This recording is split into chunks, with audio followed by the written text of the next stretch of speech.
عظیم صحابی عمار بن یاسر بن عامر بن مالک الانسی مدھچی رضی اللہ تعالیٰ عنہ مکہ مکرمہ میں عام الفیل والے سال پیدا ہوئے۔ پیغمبر اکرم محمد صلی اللہ علیہ وسلم کی ولادت کا سال بھی یہی ہے۔ حضرت عمار رضی اللہ تعالیٰ عنہ نبی اکرم صلی اللہ علیہ وسلم کے ہم عمر تھے۔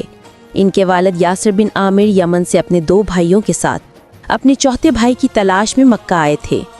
ان کے بھائی واپس یمن چلے گئے، مگر یاسر رضی اللہ تعالیٰ عنہ مکہ میں مقیم رہے۔ یہاں انہوں نے ابو حذیفہ بن مغیرہ بن مخزوم کے ساتھ اتحاد کر لیا۔ ابو حذیفہ نے اپنی ایک کنیز کے ساتھ ان کی شادی کرا دی۔ اس کنیز کا نام سمیہ بنت خیاط تھا۔ ان سے حضرت عمار رضی اللہ تعالیٰ عنہ پیدا ہوئے۔ یوں عمار بنی مخزوم کے مولی بن گئے۔ حضرت عمار ان لوگوں میں سے تھے جو ابتدائی زمانے میں ہی پہلے اسلام لانے والوں میں شامل تھے۔ آپ حضرت صہیب بن سنان کے ساتھ ایک ہی وقت میں دار ارقم میں اسلام لائے۔ اس وقت مسلمانوں کی تعداد 30 کے قریب تھی۔ آپ کے اسلام لانے کی برکت سے اللہ نے آپ کے والدین کو بھی اسلام کی توفیق دی۔ آپ کے والدین مشرکین کے ظلم و ستم کو صبر سے برداشت کرتے رہے اور شہید کر دیے گئے۔ جب کفار کو حضرت عمار کے اسلام لانے کا علم ہوا تو ان لوگوں نے آپ پر بہت زیادہ تشدد کیا۔ اس کی ایک وجہ یہ تھی کہ حضرت عمار مکہ میں بہت ہی کمزور تھے۔ آپ کا یہاں کوئی قبیلہ نہیں تھا جو آپ کا اس ظلم و بربریت سے دفاع کرتا۔ آپ کو حضرت بلال بن رباح کے ساتھ گرم توق پہنایا جاتا تھا۔ آپ کو مکہ کی شدید گرمی میں ریت پلٹا دیا جاتا تھا۔ آپ پر گرم پتھر رکھے جاتے تھے اور آپ نے ظلم و ستم سے تنگ آ کر کفار کے بتوں کا ذکر بھلائی کے ساتھ کر دیا اور آپ سے تعلق کا اعلان کر دیا۔ جب کفار کو حضرت عمار کو چھوڑ دیا گیا تو آپ نبی اکرم صلی اللہ علیہ وسلم کے پاس آئے اور شرمندہ ہوئے۔ آپ سے دریافت کیا اس کی وجہ کیا تھی، تو حضرت عمار نے جواب دیا، اس کے پیچھے ان کے شر سے بچنا تھا۔ خدا کی قسم، میں نے آپ صلی اللہ علیہ وسلم کو نہیں چھوڑا اور نہ ہی آپ صلی اللہ علیہ وسلم سے دور ہوا۔ میں نے ان کے خداؤں کا ذکر اچھائی سے کر دیا ہے۔ آپ سے پوچھا، تم اپنے دل کو کیسا پاتے ہو؟ حضرت عمار نے کہا، میں اپنے دل کو ایمان پر مطمئن پاتا ہوں۔ آپ صلی اللہ علیہ وسلم نے ارشاد فرمایا، اگر دوبارہ ویسی ہی صورتحال ہو تو تم دوبارہ ایسے ہی کرنا۔ اس کے بعد قرآن مجید کی یہ آیت نازل ہوئی، من کفر باللہ من بعد ایمانہ الا من اکرہ وقلبہ مطمئن بالایمان ولکن من شرح بالکفر صدرا فعلیہم غضب من اللہ ولہم عذاب عظیم۔ جو شخص اپنے ایمان کے بعد اللہ کا انکار کرے اس کے لیے سخت عذاب ہے، بجز اس شخص کے جسے مجبور کیا گیا ہو اور اس کا دل ایمان سے مطمئن ہو تو کوئی حرج نہیں، لیکن جنہوں نے دل کھول کر کفر اختیار کیا ہو تو ایسے لوگوں پر اللہ کا غضب ہے اور ان کے لیے بڑا عذاب ہے۔ ایک بار نبی اکرم صلی اللہ علیہ وسلم کا گزر ایسی جگہ سے ہوا جہاں حضرت عمار، آپ کی والدہ اور آپ کے والد محترم کو اذیتیں دی جا رہی تھیں۔ آپ صلی اللہ علیہ وسلم اذیت کو روک نہیں سکتے تھے۔ آپ نے فرمایا، صبر کرو یا یاسر کی اولاد، صبر کرو، تمہارا ٹھکانہ جنت ہے۔ اسی طرح فرمایا، اے اللہ، آل یاسر کی مغفرت فرما، اور تو نے ایسا کر دیا ہے۔ مدینہ میں پہلی مسجد کی تعمیر کے دوران سب لوگ قریبی پہاڑیوں سے پتھر لا رہے تھے۔ اس دوران حضور صلی اللہ علیہ وآلہ وسلم پتھر لا رہے تھے اور ان کی پیشانی مبارک سے پسینہ بہہ رہا تھا۔ یہ دیکھ کر حضرت عمار بن یاسر نے ان سے کہا کہ آپ صلی اللہ علیہ وآلہ وسلم پتھر نہ لائیں، میں آپ کے حصے کا پتھر بھی لاتا رہوں گا۔ اس وقت رسول خدا صلی اللہ علیہ وآلہ وسلم نے ان کے حق میں دعا فرمائی۔ نبی اکرم صلی اللہ علیہ وآلہ وسلم سے یہ متواتر حدیث ہے۔ آپ صلی اللہ علیہ وآلہ وسلم نے فرمایا، عمار کو ایک باغی گروہ قتل کرے گا۔ یہ حدیث مسلم امہ میں مشہور و معروف تھی۔ حضرت خزیمہ بن ثابت انصاری رضی اللہ عنہ نے صفین و جمل دیکھی مگر تلوار نہیں اٹھائی۔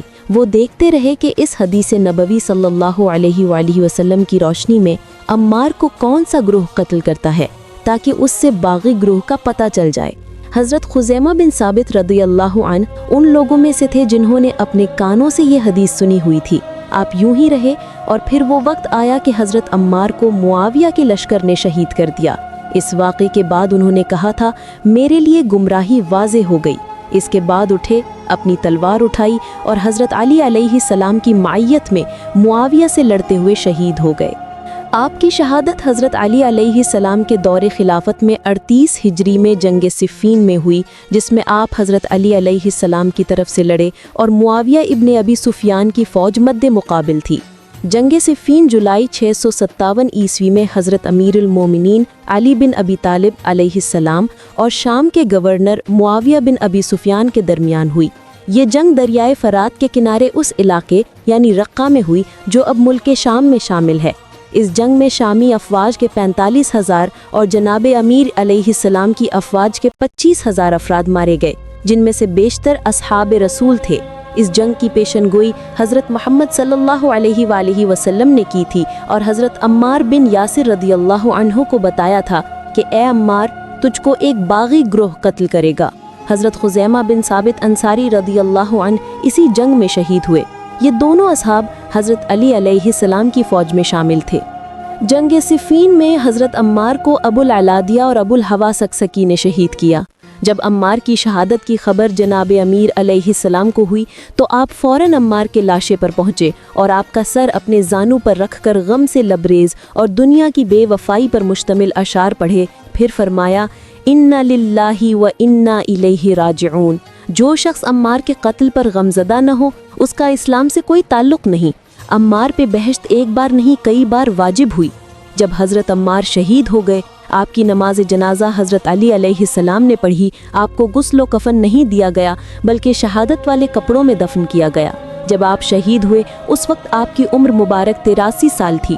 اللہ حضرت عمار پر رحم فرمائے، آپ ایمان میں مضبوط اور شرافت کی اعلیٰ منزل پر تھے۔ آپ نے اسلام کے لیے بہت زیادہ تکالیف برداشت کیں۔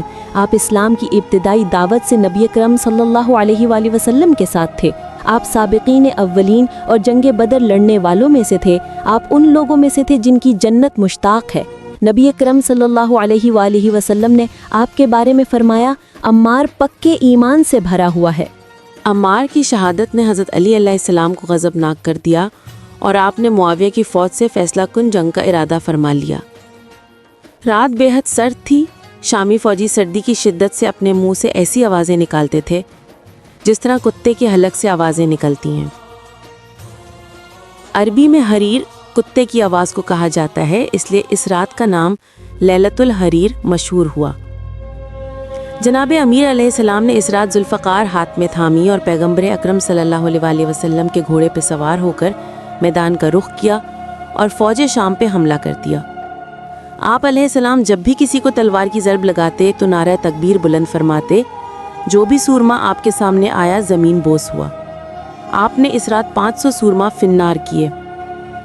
آپ صبح تک جنگ میں مصروف رہے۔ ذوالفقار کئی مرتبہ ٹیڑھی ہوئی اور آپ نے اپنے زانوؤں پر رکھ کر اس کو سیدھا کیا۔ اس جنگ میں بہت سے مشہور صحابہ مارے گئے، جن میں حضرت اویس کرنی بھی شامل تھے، جو حضرت علی علیہ السلام کی طرف سے داد شجاعت دیتے ہوئے مرتبہ شہادت پہ فائز ہوئے۔ حضرت عمار یاسر اور حضرت اویس کرنی کا مشترکہ روضہ شام میں ہے، کیونکہ جنگ صفین جس مقام رقہ پہ لڑی گئی وہ دریائے فرات کے کنارے اس علاقے میں تھا جو اب ملک شام میں شامل ہے۔